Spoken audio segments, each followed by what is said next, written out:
News जन संदेश हम दिखाते हैं आपके क्षेत्र की खबरों को सबसे पहले। तो अपने क्षेत्र की खबरों को सबसे पहले देखने के लिए चैनल को सब्सक्राइब करें। आप देख रहे हैं न्यूज जन संदेश, आपकी आवाज हम। शिक्षकों को मिलेगा कैशलेस चिकित्सा सुविधा का लाभ, भाजपा की प्रेस वार्ता। आपको बता दें कि भारतीय जनता पार्टी जिला कार्यालय बुलंदशहर में प्रदेश के बेसिक एवं माध्यमिक शिक्षा विभाग के मान्यता प्राप्त विद्यालयों में कार्यरत शिक्षकों, शिक्षामित्रों, अनुदेशकों, विशेष शिक्षक CWSN तथा अन्य शिक्षाकर्मियों एवं उनके आश्रित परिवारजनों को मुख्यमंत्री योगी आदित्यनाथ द्वारा प्रदान की गई कैशलेस चिकित्सा सुविधा के संबंध में एक प्रेस वार्ता आयोजित की गई। प्रेस वार्ता को संबोधित करते हुए शिक्षक MLC एवं मुख्य अतिथि श्रीचंद शर्मा ने कहा कि यह योजना शिक्षकों के सम्मान, सुरक्षा और स्वास्थ्य की दिशा में ऐतिहासिक कदम है। उन्होंने बताया कि बेसिक एवं माध्यमिक शिक्षा विभाग से जुड़े कार्मिकों और उनके आश्रित परिवारों को कैशलेस चिकित्सा सुविधा उपलब्ध कराई जाएगी। प्रति कार्मिक 3,000 रुपये वार्षिक प्रीमियम के आधार पर लगभग 15 लाख लाभार्थियों के लिए करीब 400 करोड़ रुपये का वार्षिक व्यय प्रदेश सरकार द्वारा वहन किया जाएगा। उन्होंने कहा कि योजना का क्रियान्वयन state agency for comprehensive health and integrated services SACHIS के माध्यम से किया जाएगा।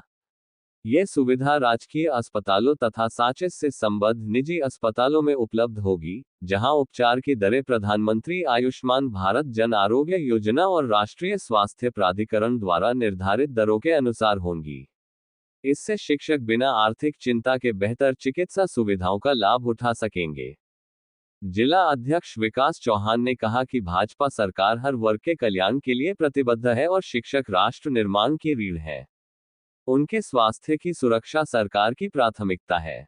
उन्होंने कहा कि कैशलेस चिकित्सा सुविधा से शिक्षकों को बड़ा संबल मिलेगा और उनका मनोबल बढ़ेगा। इसलिए आपको भी ये सुविधा नहीं मिल सकती, इसलिए ये सुविधा उनको नहीं मिल पा रही थी। बहुत लंबे समय से वो लोग ये मांग कर रहे थे। बीच में तो मांग करते करते थक भी गए थे लगभग। माननीय मुख्यमंत्री जी से हम लोग मिले, हमारे शिक्षक विधायक, ग्रेजुएट विधायक हमारे साथ मिले। माननीय मुख्यमंत्री जी ने केवल उन्हीं को नहीं, हमने मांग रखी थी वित्तविहीन शिक्षकों की भी, तो मैं धन्यवाद ज्ञापित करता हूं कि माननीय मुख्यमंत्री जी ने स्वयं वित्त पोषित संस्थाएं, जिन्हें वित्तविहीन बोल देते हैं, उनके शिक्षकों को भी इसमें शामिल करते हुए एडेड कॉलेज के शिक्षक, प्राइमरी के शिक्षक, बेसिक शिक्षा परिषद के और बेसिक शिक्षा परिषद या माध्यमिक शिक्षा परिषद से मान्यता प्राप्त स्ववित्त पोषित विद्यालयों को भी ये सुविधा दी।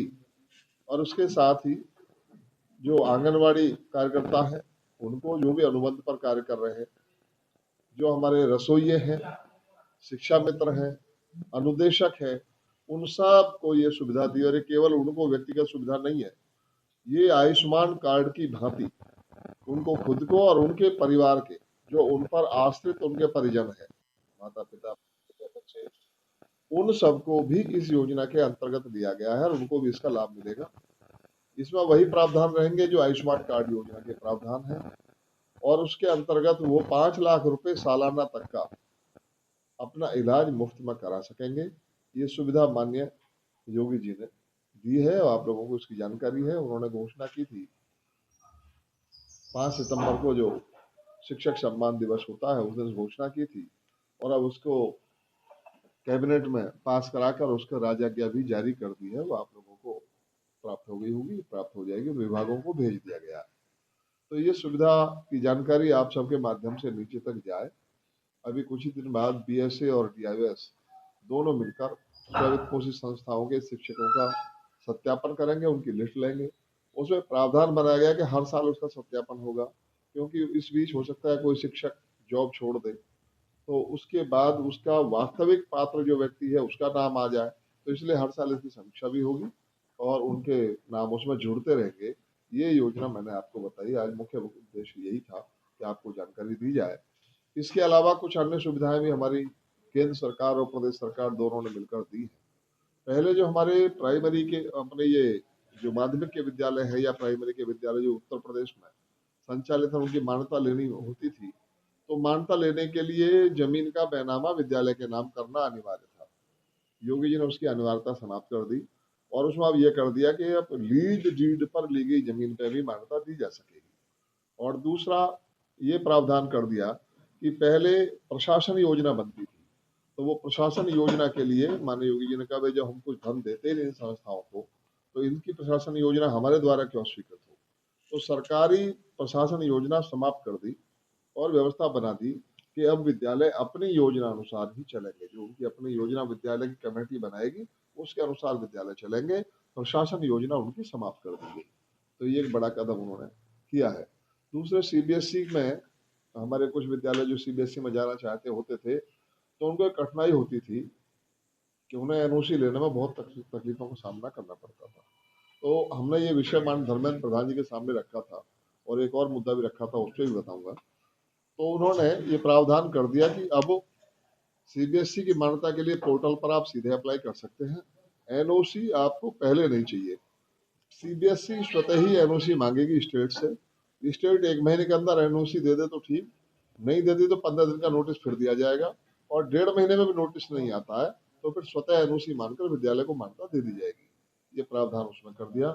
एक और बढ़िया प्रावधान किया कि मानो जब विद्यालय खुला 20 साल पहले 30 साल पहले, तब आबादी कम थी, अब आबादी ज्यादा है, बच्चे ज्यादा हो गए, तो उनको दूसरा कैंपस खोलना पड़ता है, तो दूसरे कैंपस के लिए अलग से मान्यता न लेनी पड़े। तो इसलिए जो प्राइमरी सेक्शन है, कक्षा 1 से 5 तक के सेक्शन को, वो दूसरे स्थान पर भी चला सकते हैं उसी मान्यता पर, अलग से मान्यता लेने की जरूरत नहीं पड़ेगी। एक दूसरा विषय हमने रखा था माननीय धर्मेंद्र प्रधान जी के सामने कि जो एनसीआर क्षेत्र में भी जमीनें काफी महंगी हैं, और महंगी जमीनों के कारण कोई सामान्य व्यक्ति विद्यालय नहीं खोल पाता, और ना सामान्य बच्चों को फिर उसमें प्रवेश मिल पाता। ज्यादा पैसे वाले खोल पाते हैं तो ज्यादा ही फीस रखते हैं, फिर उसके कारण बच्चे वहन करते हैं, परिवारों पर भार पड़ता है। तो भूमि का मानक कम किया जाए, जिस प्रकार दिल्ली में 1600 मीटर में भी हाई स्कूल तक की मान्यता सीबीएसई दे देता है, तो उसी प्रकार एनसीआर में भी ये सुविधा दी जाए। तो आपने अभी कुछ दिन पहले पढ़ा होगा, तो वो सुविधा भी हमारी सरकार ने दे दी है। अब 1600 मीटर की जमीन यदि विद्यालय के पास है तो उससे मान्यता मिल जाएगी, बशर्ते 3000 मीटर का पार्क या अन्य कोई एजेंसी का हो, चाहे वो गवर्नमेंट का हो, जीडीए का हो या बीकेडीए का हो, वो लिख के दे दे कि यदि अपने विद्यालय के बच्चों को इस पार्क में खिलाएंगे तो हमें कोई आपत्ति नहीं है। खेल खिलाने के लिए व्यवस्था होनी चाहिए ताकि बच्चे उनका सर्वांगीण विकास हो सके।